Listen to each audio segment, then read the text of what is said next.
Racikan Berita 1. Ya, Assalamualaikum warahmatullahi wabarakatuh. Waalaikumsalam warahmatullahi wabarakatuh. Kami hadir di sini dari UI Watch. Ketawa, yang lihat saya ketawa, tapi biarin aja. Di samping saya ada Bung Rafiq, dikenal dengan Bung Rafiq, dari alumni UI Bangkit, dan yang lebih dikenal dengan Direktur Eksekutif Masa Depan Institute. Nah, mantap ya. Oke. Ya. Kalau kita ngomong-ngomong nih Bung Rafiq, saya melihat kasihan nih Prabowo. Hutangnya harus dibayar itu nggak tanggung-tanggung. Sebenarnya nih hutangnya kok bisa segede itu padahal baru setahun tuh menjadi presiden, tapi utangnya udah numpuk tuh. Apa yang terjadi di Republik ini, Bung Rafiq? Iya, ini pertanyaan yang bagus dan memang kita harus kritis dalam masalah ini. Ketika Prabowo dilantik pada 20 Oktober 2024, dia sudah harus membayar utang yang dibuat oleh Jokowi pada 3 tahun pertama pemerintahannya, dan ini besar. Yang pada tahun 2024-2025 itu, ya, itu dia harus membayar utang 800,4 triliun yang jatuh tempo, utang yang dibuat oleh Jokowi, ya, yang utang ini seperti tidak produktif, ya. Kalau produktif, kita pasti punya uang untuk membayarnya lagi. Jadi kalau kita seorang pengusaha berutang pada tahun pertama, ya, untuk modal, maka dia sudah bisa menghitung berapa laba yang bisa dia dapat, berapa yang bisa dia pisahkan untuk membayar utang. Kemudian setelah 3-4 tahun utang itu lunas. Nah, itu baru sebuah keberhasilan mengelola utang. Kalau gitu Jokowi nggak punya visi misi dong tentang pembangunan di Republik ini. Itulah yang terjadi. Jadi ketika utang-utang itu jatuh tempo, selama pemerintahan Jokowi 10 tahun itu, ya, yang menterinya adalah Sri Mulyani Indrawati, Menteri Keuangannya. Sebelum itu dia juga sudah menjadi Menteri Keuangan pada masa SBY. Nah, ini polanya sama, yaitu utang harus dibayar dengan utang lagi. Oh, jadi utang. Artinya ini gagal mengelola utang dengan benar. Mau dibicarakan seperti apapun penjelasannya bahwa ini sustainable, ini apapun namanya, tapi yang jelas ketika utang itu jatuh tempo, Prabowo ini sekarang ini, ya, utang Jokowi ini ada 3 tahun pertama jatuh tempo, ya, yang tahun 2025 itu 800,4 triliun jatuh tempo, bunganya 560 triliun. Ya, kemudian pada tahun kedua itu juga jatuh temponya 800 triliun lebih, bunganya segitu juga. Akan menjadi lebih besar, 560 triliun itu minimal. Nah, kemudian tahun ketiga 800 triliun juga, dan bunganya bisa lebih besar dari 560, ya. Nah, ini sangat berat sebetulnya buat negara. Karena apa? Anggaran belanja negara APBN kita itu 3.600 triliun, lewat sedikit lah, ya. Nah, 1.350,2 triliun dipakai untuk membayar utang. Ini dialokasikan terlalu besar, ya. Sepertiga dari APBN kita dipakai untuk bayar utang. Dan Sri Mulyani seperti biasa, orang IMF, orang World Bank, orang Quick Yangi menyebutnya dulu debt kolektornya Indonesia, debt kolektornya Amerika Serikat. Dia memaksa negara ini untuk taat bayar utang dalam keadaan apapun. Biaya pendidikan boleh dikurangi, biaya kesehatan boleh dikurangi, biaya pupuk dan lain-lain ini boleh dikurangi, tapi utang harus dibayar tepat waktu dan penuh, termasuk bunganya. Nah, maka kita membayar utang ini, ya, 1.350,2 triliun untuk tahun pertama Prabowo. Tahun 2026 akan lebih besar dari itu, ya, akan lebih besar, dan Prabowo harus berutang lagi pada tahun ini nih, untuk tahun berikut, ya. Itu lebih dari 780 miliar US dollar, bukan 780 triliun itu, ya. Ini sangat mengerikan. harus berutang segitu. Oke, terus tanggung jawab siapa? Ini, apakah Prabowo bisa melunasi utang tersebut? Dengan cara apa kita harus membayar utang tersebut? Ya, ini sebuah jebakan yang sudah dibikin lama ya, bertahun-tahun. Pertama, utang ini akan memberatkan bangsa ini dan rakyat. Ya, karena apa? Meskipun Sri Mulyani berapa kali membantah, saya berapa kali telah mendengungkan ini bahwa utang ini memberatkan dan akan ditagih kepada rakyat Indonesia. Tapi Sri Mulyani bilang bahwa dia tidak ikut membayar utang. Bagaimana bisa? Utang ini dibayar lewat apa? Lewat pajak yang semakin beragam dan naik pajaknya itu. Bahkan PBB pun bisa naik itu. Padahal ini PBB ini rumah tempat tinggal itu kan bukan aset produktif. Itu aset yang diam. Itu pun naik pajaknya dan akhirnya menimbulkan protes di mana-mana dari Pati sampai seluruh Indonesia. Nah, itu pemicunya.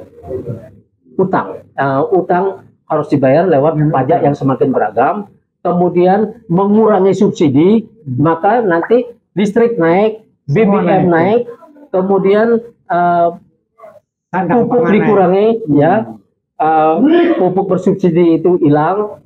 Jadi jaminan-jaminan seperti ini hilang. Untuk apa? Untuk membayar utang. Ini sudah terjadi sejak di zaman reformasi dulu, di mana IMF membawa kita masuk ke putaran kedua itu, putaran IMF yang kedua itu setelah Soeharto jatuh, dia memberi kita 43 miliar US dollar utang baru, yang 11 miliar US dollarnya itu harus dipakai membayar utang. Utangnya para konglomerat itu dijadikan utang publik. Sebenarnya utang konglomerat apa utang Jokowi?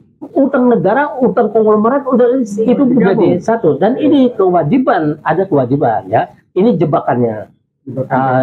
Ada kewajiban lewat undang-undang. Dibikin undang-undangnya bahwa pemerintah harus menyediakan dolarnya ketika utang-utang ini jatuh tempo. Baik utang pemerintah, utang BUMN maupun utang konglomerat. Ya, pemerintah harus menyediakan dolarnya. Artinya apa? Tidak ada kewajiban hedging bagi para yang berutang ini, baik BUMN-nya, pemerintahnya maupun konglomeratnya. Mereka tidak menyediakan dolarnya. Pemerintah harus membeli dolar dengan menggunakan rupiah, sehingga setiap utang-utang itu jatuh tempo, maka nilai rupiah menjadi anjlok. Ya, itu membuat kita sekarang 16.300 satu dolarnya. Ya, ini sangat besar, dan ini kalau kita harus membayar utang dengan harga dolar segitu 16.300, berapa rupiah yang kita butuhkan untuk membayar utang yang sebesar itu? Nah, ini kan, makanya ketika itu diwajibkan oleh undang-undang, pemerintah harusnya menolak ini. Pemerintah harus kalau misalnya itu menjadi ketetapan, maka pemerintah boleh juga mewajibkan konglomerat untuk menaruh duitnya hasil perdagangan internasional di Bank Indonesia. Nah, Prabowo sudah mulai melirik apa yang saya dengungkan itu, sehingga dia mewajibkan semua hasil perdagangan internasional 1 tahun harus berada di Indonesia. Tapi dia tidak menetapkan di Bank Indonesia yang menyimpan devisa. Boleh di bank mana saja, yang penting ada di Indonesia. Itu pun tidak ditaati dengan benar. Artinya dia boleh taruh di BCA, dia boleh taruh di CIMB Bank, pokoknya bank yang ada di Indonesia, dan itu bisa dimainkan lagi. Nah, harusnya di Bank Indonesia, di bank sentral kita, seperti Cina melakukannya terhadap semua pelaku bisnis di negerinya. 1 tahun hasil perdagangan internasional itu harus berada di bank sentral Cina, sehingga Cina itu punya devisa yang sangat besar. Ya, pada tahun 2011 itu 3 triliun US dollar dimiliki oleh Cina. Itu hasil perdagangan internasional yang ditaruh di bank Cina. Sekarang sudah mungkin 6 triliun lebih, atau mungkin sudah 10 triliun lebih. Sehingga Cina bisa jadi investor dan kreditor di seluruh dunia. Dan dia bisa menekan negara-negara lain karena dia mengutangi orang. Mungkin nggak Indonesia bisa seperti yang kayak Bung Rafi katakan tadi?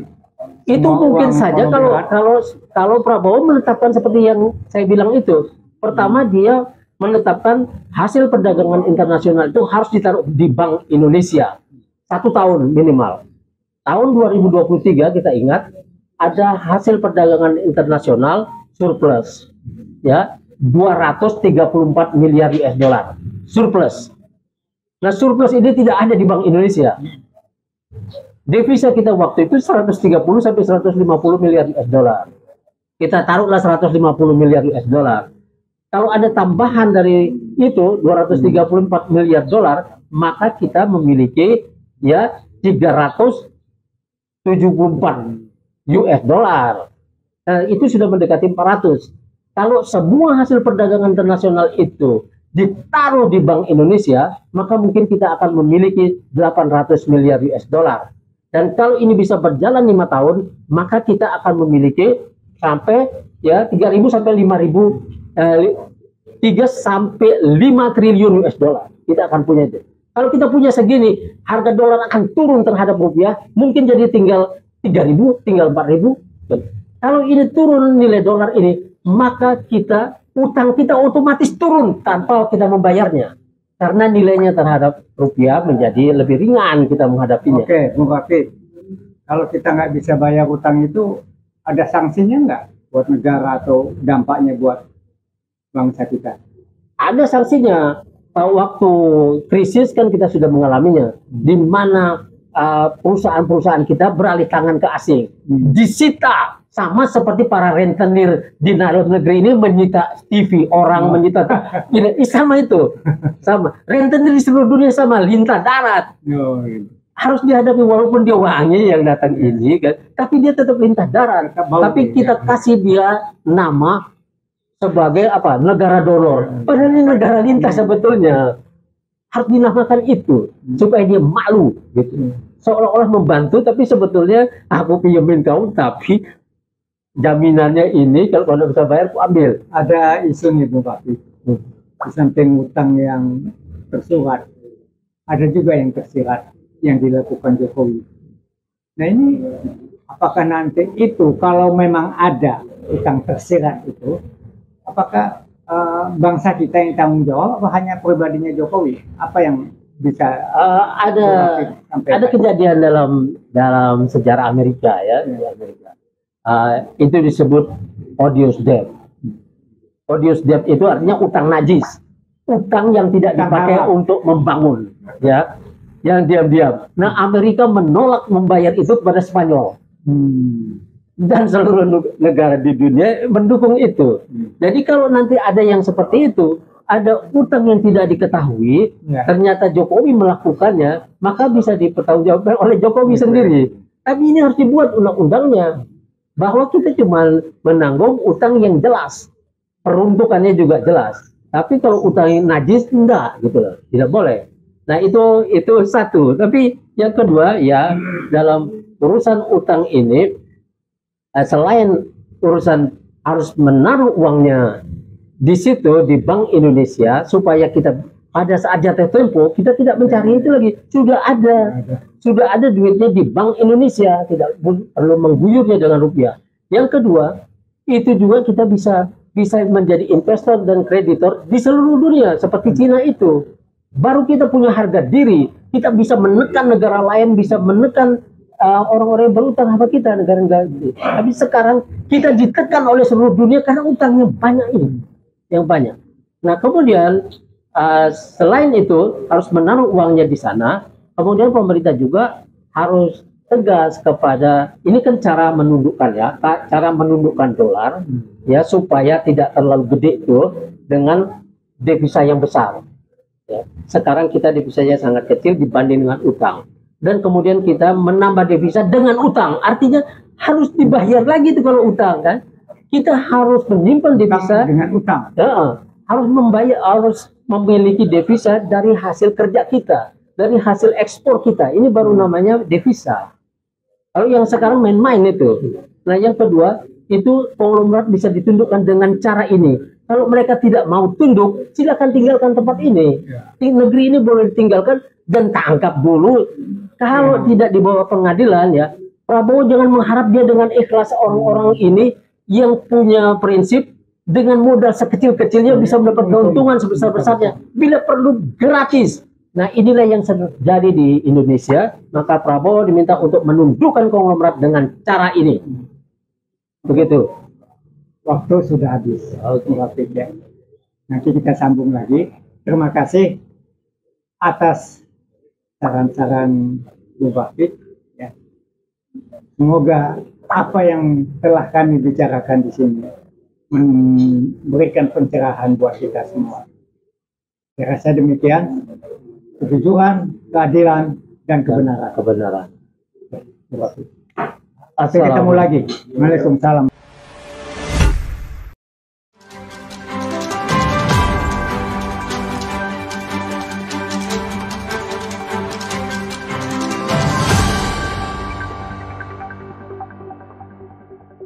Racikan Berita 1.